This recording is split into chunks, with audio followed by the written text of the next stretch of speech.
Hey, hi everyone. Welcome to your show, E-Coffee with Experts. This is Ranmay here, your host for today's episode. And today we have Anna, who is the founder of Search Magic with us. Welcome, Anna, to our show. Hi, guys. I'm really excited to be here. Thank you for the invitation. Great. Anna, before we move any forward and pick your brains and also understand more about your journey, why don't you take us through about how this has been for you and what Search Magic is all about? And we'll take it forward from there. Okay, sure. So I'm a SEO consultant the past 8 years. I started working with a big growth marketing agency. This is how my career started back then.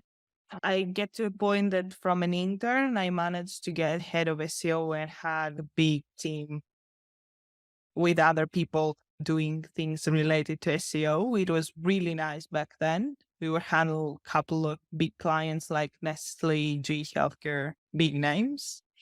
And at some point, I just decided that I want to go to the next step to my career. So I quit and started my own company. This is Search Magic.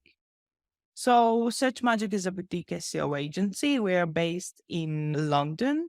The team is remote, though. We are currently in UK, Greece, Poland. The team is split, let's say. We're all remote, as I said, so it doesn't matter. Our main service is SEO. This is what we do, SEO growth. And yeah, it goes like this. We're on a mission, let's say, to help e-commerce businesses increase their revenue online and depend less on paid advertising.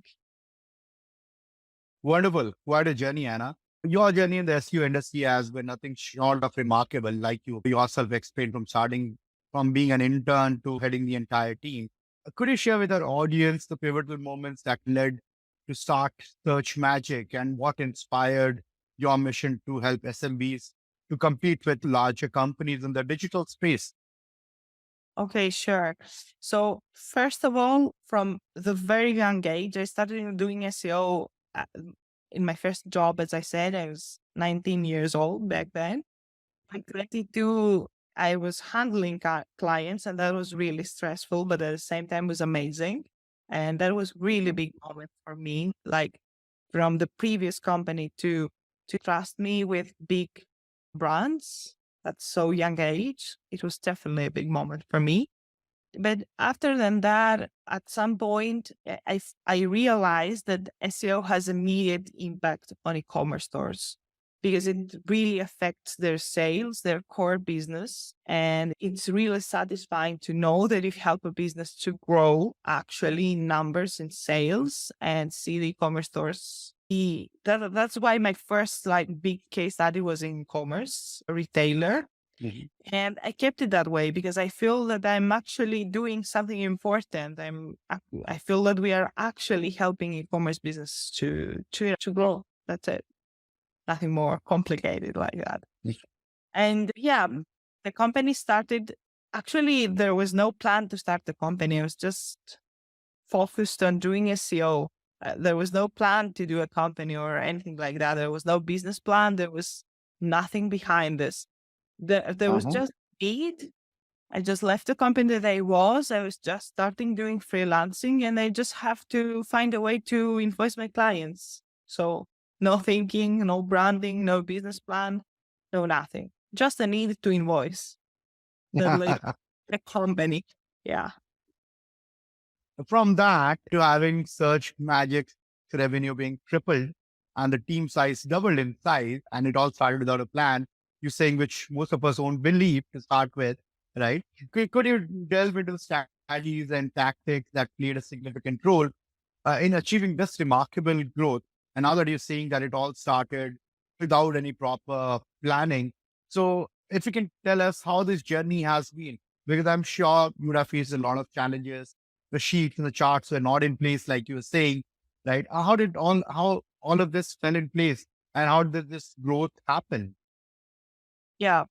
The team is the number one thing for me because if you don't have the proper people that we all support each other, this doesn't make Mhm. sense. So, first of all, I think I have the best, most wonderful team that I could ever imagine. that I definitely never imagined.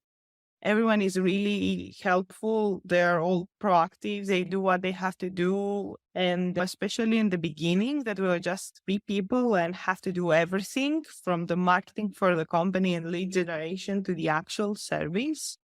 There were 2 specific people I have in mind, Stevie and Marianne, if I can name the people that really help on this. They really take on things on their backs. So we would be able to grow and for me to be able to do more sales and be more focused on marketing. That was like people, team, number one, if nothing less. So the second thing I think it's that we never did any kind of marketing activities or advertising or like spending money on ads. And I think that makes sense, especially if you're in the beginning of this journey. You don't have you don't have budget for marketing activities. So what we try to do, and I think it works well for us, is to participating in conferences, to talks, meet people, network with people. And that was one factor that helped us a lot acquire more clients. We tried to do several talks and speeches that we didn't sell. That was not the point to sell something. The main point was to give value and share our knowledge, let's say, and that actually bring a good amount of new clients. The second thing is that we paid a lot of attention to the quality of the service, and that had as a result to bring results to our clients and our happy clients to bring more clients. That was also like out of this world, amazing, happened. Really grateful for it. And yeah, I don't know. I think these are the 2 most important things happened back then. We invested a lot in the service and the quality of the service. And till today, we're really focused to bring to our clients results. This is number one priority. And that sometimes led to reject projects and get only projects that make sense for us, which is quite difficult decision at the same time because you're losing money, let's say. But at the same time, I'm really proud that we do that because we always focus on quality rather than quantity. So we take a limited, let's say, amount of projects per month, but at the same time, we make sure to invoice properly this amount of clients and at the same time deliver the results. That's really important thing, really. If Yeah, I please go had ahead. to say my biggest mistake when I starting, because I had also no sales experience, like nothing. I didn't know how to structure a proposal or something. I had so lack of confidence that I was about to sell the service in a really low price and then had to spend thousands of hours, much many hours more to deliver. And from a point, I learned the hard way that you need to have a very specific offer. You need to know what to sell one thing, not to sell like 10 services at once. Specialize on something, specialize on a specific niche and have a properly pricing. It's your work at the end of yeah. Yeah, absolutely. Saying no to things which are out of your core area of expertise, especially when you're starting out, is very crucial because all the marketing for all we know that can be done if you're absolutely bootstrapped at the beginning of your journey is the word of mouth from your existing client. And like you're saying about building the network, if the word goes around that this particular agency is not doing good stuff, then it becomes very difficult for you to again market and get that good word spread out for your own self. So it's better to say no and just do good stuff so that the word, if at all it is spreading around, spreads positivity. Sorry, you were saying something. Also, one more thing that helped a lot, it was that I started to think a lot on LinkedIn and building my network on LinkedIn. That was I saw that. really helpful because I didn't do it exactly on purpose, but I was trying to connect with the e-commerce managers, e-commerce directors. Our niche is e-commerce SEO, so that would make sense. And just starting posting about what we do, what I learned, what I tested, what I like in SEO that I spoke there. I did that. No plan again. I just like to share and exchange knowledge. And that also was really helpful at the end. That helped. Yeah. Yeah, absolutely. Again, to reiterate, saying no to fresh business at the beginning of your journey is a very difficult situation to be in. Not everyone can say a no to fresh business because, like you said, money is important to keep the lights on. Hats Yeah. off for you to be able to do that. Yeah. It was Yeah. really tough back then. Also, another thing is that I think many of us, we don't have any specific business skills. As I said, I guess there are many other people out there that just started a business to invoice their freelance clients.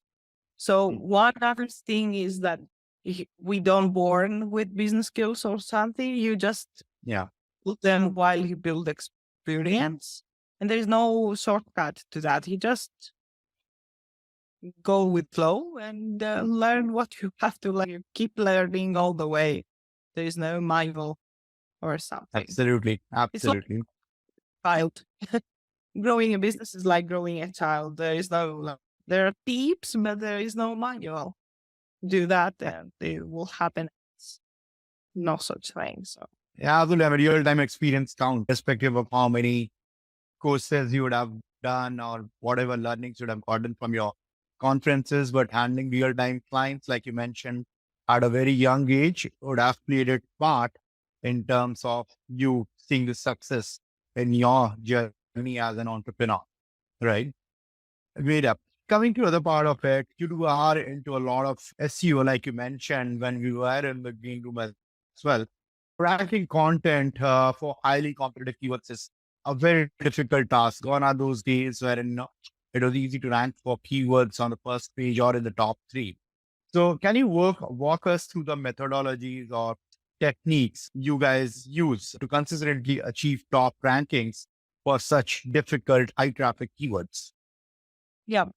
So the first thing to do is, it might sound too romantic, but it's true. It's creating content for the long Yeah. tail versions of keywords. So for example, if you want to rank for a high commercial, high search volume keyword, instead of just trying to rank for this specific keyword that has 50,000 of searches per month, you can just start creating the cluster of this keyword, tackle all the long tail versions of this keyword, then start creating content for this keyword. And that's how you create context in your website about this keyword. At some point, you would be able to rank for the competitive keyword. So, for example, if you want to rank for the keyword moisturizer, you don't start like targeting the keyword moisturizer, especially if you're a new website. You can start creating content like best moisturizers for summer or best moisturizers in the world, and create content around these topics. And then on the same time, you can start working on your product pages and product categories. And again, instead of trying to rank from the very first moment for a very competitive keyword like moisturizer, it could be moisturizer price or moisturizer, I don't know, moisturizer discount or whatever, buy now. So that would make it much easier for you in terms of backlinks, in terms of everything. And once you get there for many long tail versions of this keyword, it would be much more easier to run the competitive one. That would be an Absolutely. approach. Yeah. There are also quick wins, as we like to call them in SEO. What we do in Search Match is that we get all the keywords that they are from position 4 to position 20. We gather Mhm. and filter only the most commercial keywords, and we do quick optimizations around these keywords. That could be adding more content, changing metadata, updating internal linking, or whatever came up for each keyword. And that actually helps a lot to bring results in a very short time. So yeah, you should Yeah. definitely try. Absolutely. It is also quite important to do a very comprehensive competitive research if you are in the phase of doing that first quarterly work for a new client, to understand what are the low hanging fruits, and also analyzing what are these other keywords for which you are, let's say, ranking but not ranking in the top 10, and understand those quick wins like you mentioned, so that the client also sees immediate results and you also see the needle moving, so that keeps you motivated at the same time. Yeah, it's Right. really important. You don't start from day one, except you are like Amazon or ASOS. You don't start Yeah. day one and having like the best rankings of the world. At the same time, there is a small point. You need to make sure that you rank for keywords that actually are related to your core customer and your target group, and they are actually people searching for them. Because I hear many times, "Oh, I have rankings for 10,000 keywords." Yeah, congratulations. Do you have traffic? Do you have sales? Yeah. Or you Yeah. just rank for a rank? We used to focus a lot only on rankings, and rankings are great. You can have all the rankings of the world. Non-rankings related metrics are also important. Conversion rates, sales, customers coming back to your website. All of these are important factors as well. Yeah, absolutely. The customers have also become smart these days. They look beyond just rankings or clicks or impressions. So they actually want their phones ringing now. So that's more important versus, and then also looking at the quality of leads that we are getting for them. So that means the market is getting tougher and tougher by the day. And our job is also getting difficult, which itself is just the way I look at it is it's actually good.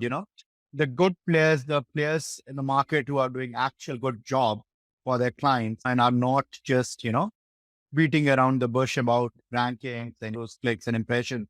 So if you're doing good at what you are doing, then obviously you're gonna be there. So that's not a problem at all. Yeah. So it is. So talking about SEO, let's move on. You started your career in SEO at a very young age, like you mentioned at the beginning, and became the head of SEO at 22. That is quite a fast journey. So what advice would you give to young professionals aspiring to excel in the SEO field and achieve rapid career growth? SEO is a really hard profession to follow, to be honest. You need to love it very much to do it, first of all. So the first thing is that SEO is keep changing. Every 3 to 4 months, we have different things coming up. So the first thing is that you need to continuous learning and add that as a routine to your schedule. So you need to keep learning, you need to keep studying the trends, the tools, what's going on with the algorithms, having specific like blog sources to read or people on LinkedIn to follow and learn from them. Some of them that I like is Arez Abu Ali. She's really great consultant on SEO and technical SEO. Or another one be Alenta Solis, another great SEO consultant in the world. There are many people out there. You need to just keep learning. Just Mm-hmm. the second thing is to build a really strong foundation. You need to learn actually what's going on and learn a lot before you be in the position to start implementing. And that you will do it by learning SEO from authoritative sources, trainings, or even better, to start from a place that you will get the proper training. And that would be an SEO consultant, or that would be to hire a mentor, for example, to hire to train you on specific SEO aspects. That would be great. The next thing is to specialize. There are many aspects of SEO. You can't specialize in all SEO aspects unless you want to be a strategist. That's cool, but it's really complicated. You can also specialize it in some parts of SEO. You could specialize on keyword research or on content or in link building or technical SEO. There are many aspects of SEO that you can actually master and learn and focus on. But of course, when you start your journey, you need to go across all the areas so you know what you like. And of course, the hands-on experience is invaluable. You can know SEO in theory, but you need to actually test it. And to do that, you need to work on real projects and brands and give your opportunity to yourself to apply what you've learned. That could be also, a good thing here could be to actually reverse engineer big websites such that they're doing SEO.